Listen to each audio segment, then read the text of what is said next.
Okay, let's go into the over-under position. Now, it's very awkward for me to just come up to my opponent and just go for over-under. It's not natural. You shouldn't do that. Remember, always stick with your fighting posture, neutral position, or the low stance. All right, so what we're going to do is very similar to what we've done before. We're going to do the club underhook. Okay, so when I'm fighting, I'm hand fighting here. I'm going to take my hand, club his head to one side. All right, I'm still flanking his back. As this happens, Benny's going to start squaring up, and I hit my underhook right here. Now the difference here is I can choose to go into the underhook position, but if my opponent postures up too much, I might just have to settle for an over-under. So what I do is I keep the hand on his head and I throw it to the underhook side, like this. Now I have the over-under, and I can start playing from here. Let's start that again.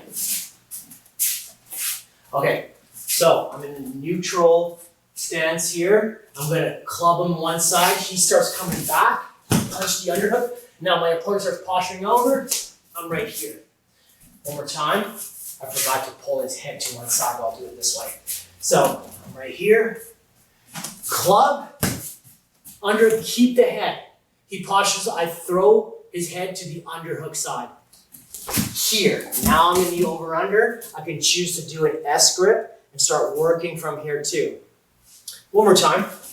So right here. So wrestling here. If I can get a pronated grip, now I can work towards my club to the underhook. So I'm right here, I flank underhook, he postures up, I take his head and I push it or throw it to the underhook side. And my head comes right here. Now I can start working from the over-under position. The second way I like going into the over-under position is from the overhook. So we've already talked about how to enter into the overhook. We're not going to go into this right now, but it's very similar to how we get a front headlock. I'm going to take my knee up, stab his leg here. He starts making his posture. Now sometimes I can't get the front headlock. He postures up. I missed it, so I punch the underhook, and now I have the over-under position. So let's just say, or let's just assume that we got our overhook position.